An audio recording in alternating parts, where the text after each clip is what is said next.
Assalamualaikum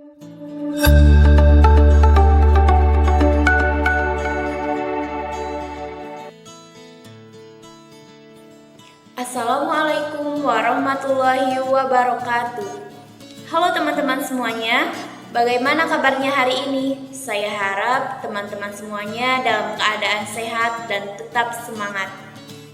Kembali lagi bersama saya Olivia Oktaviani di video pembelajaran Bahasa Indonesia untuk kelas 7 semester genap.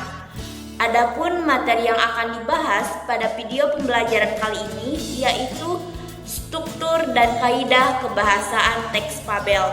Diharapkan teman-teman semuanya untuk dapat menyimak video pembelajaran kali ini dengan baik.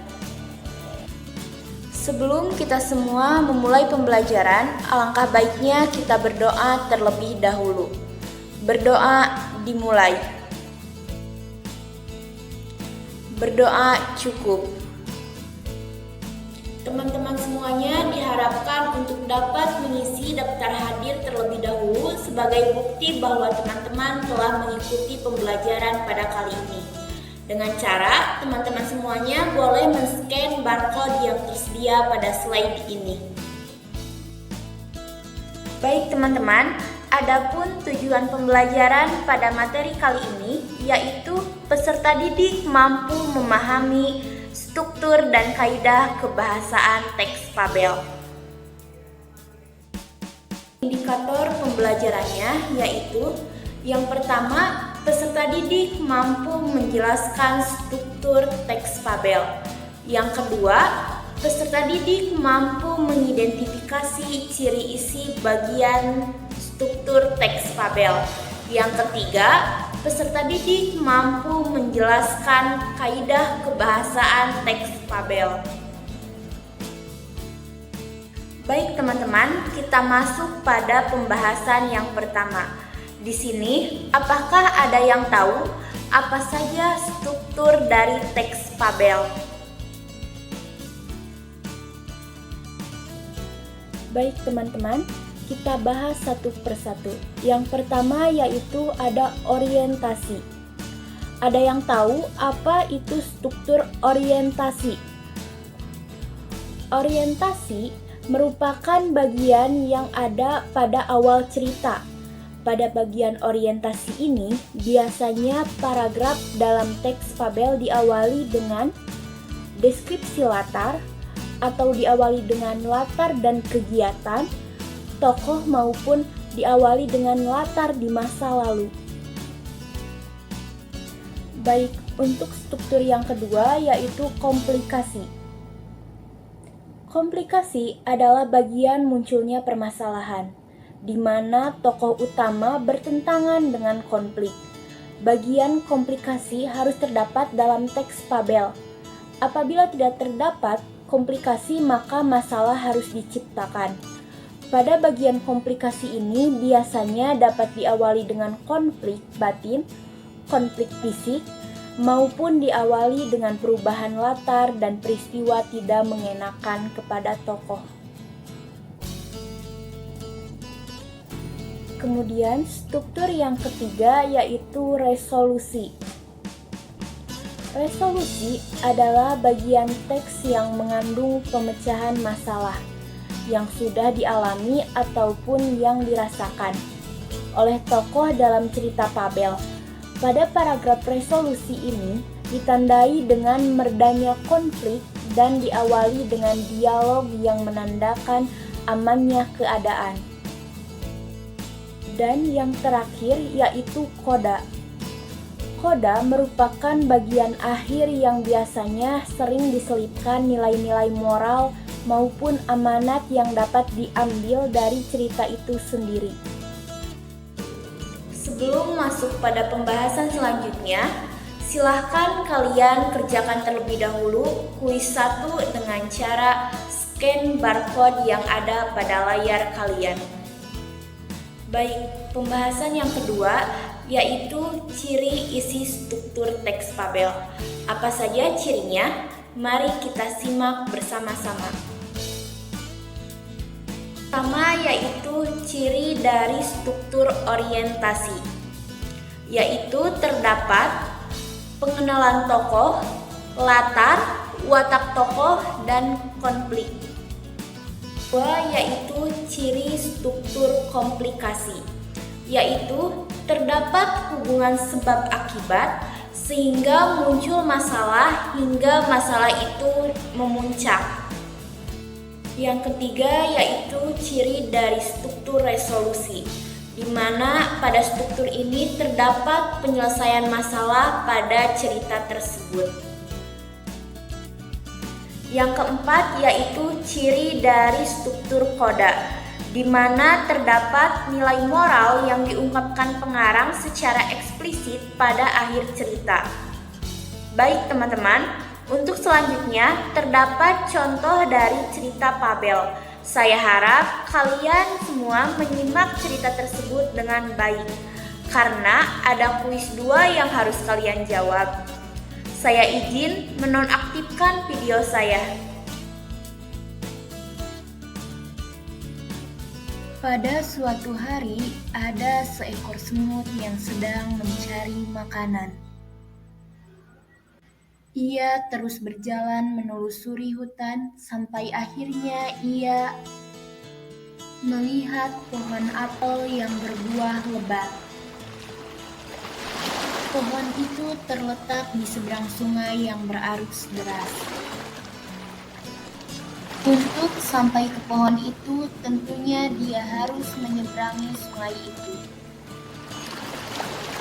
Akhirnya, didorong oleh rasa laparnya, ia berniat berenang menyeberangi sungai itu.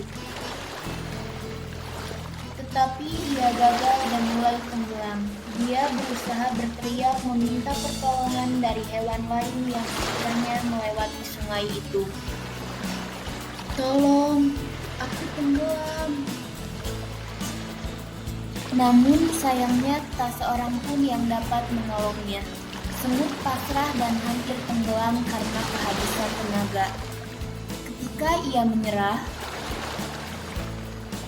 seekor burung merpati datang dan melihatnya di dalam sungai. Merpati segera menarik sehelai daun yang ada di dekatnya dan menjatuhkannya ke sungai tepat di dekat semut. Dengan sisa tenaga, semut berenang ke arah daun itu dan segera naik ke daun yang telah dilempar oleh merpati.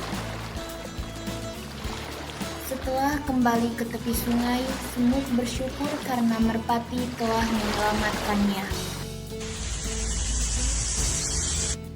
Beberapa hari setelah kejadian itu, seorang pemburu masuk ke hutan. Pemburu melihat seekor merpati yang sedang asik bertengger di atas pohon. Merpati tidak menyadari bahwa pemburu itu sedang mengincar dan ingin menembaknya. Mengetahui bahwa yang diincar oleh pemburu itu adalah burung merpati yang pernah mendorongnya, semut berusaha menghentikan niat pemburu itu. Lalu semut berlari sekuat tenaga untuk menghampiri pemburu dan menggigit kakinya dengan kuat. Karena terkejut dan merasa kesakitan di kakinya, tanpa sengaja ia melepas senapannya dan membuat suara tembakan.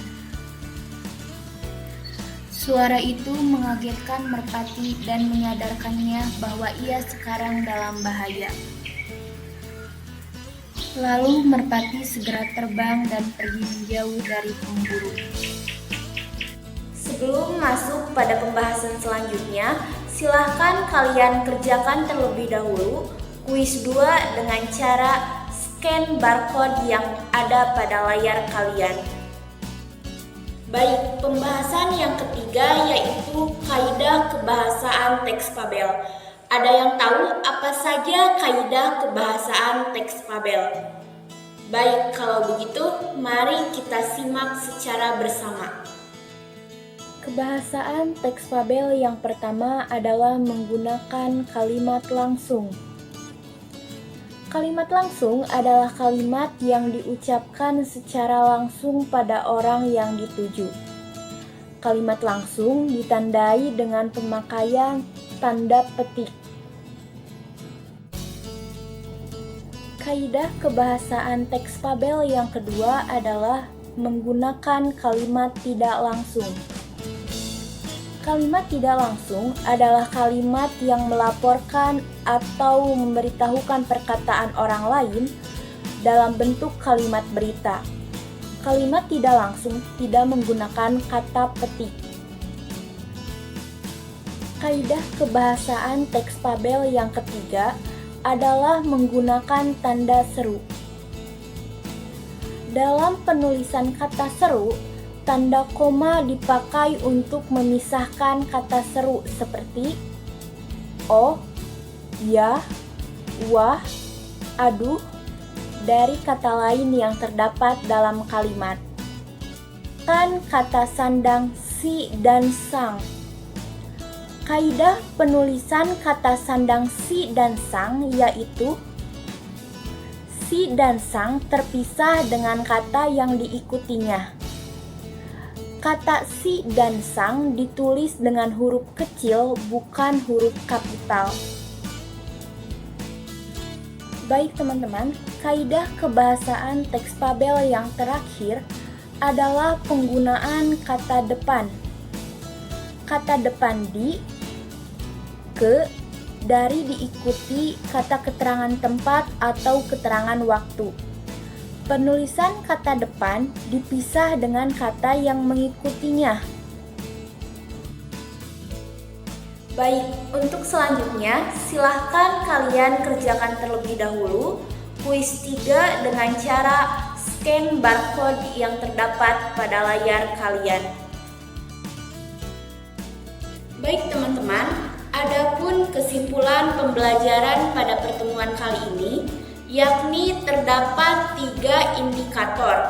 Kesimpulan dari indikator yang pertama yaitu terdapat 4 struktur teks fabel, yakni orientasi, komplikasi, resolusi, dan koda. Indikator yang kedua yaitu ciri isi bagian struktur teks fabel.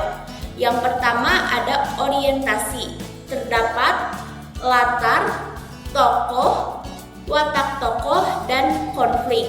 Yang kedua yaitu komplikasi, terdapat munculnya permasalahan pada teks fabel tersebut. Yang ketiga yaitu resolusi, terdapat penyelesaian masalah. Yang keempat yaitu koda, terdapat amanat dari cerita tersebut.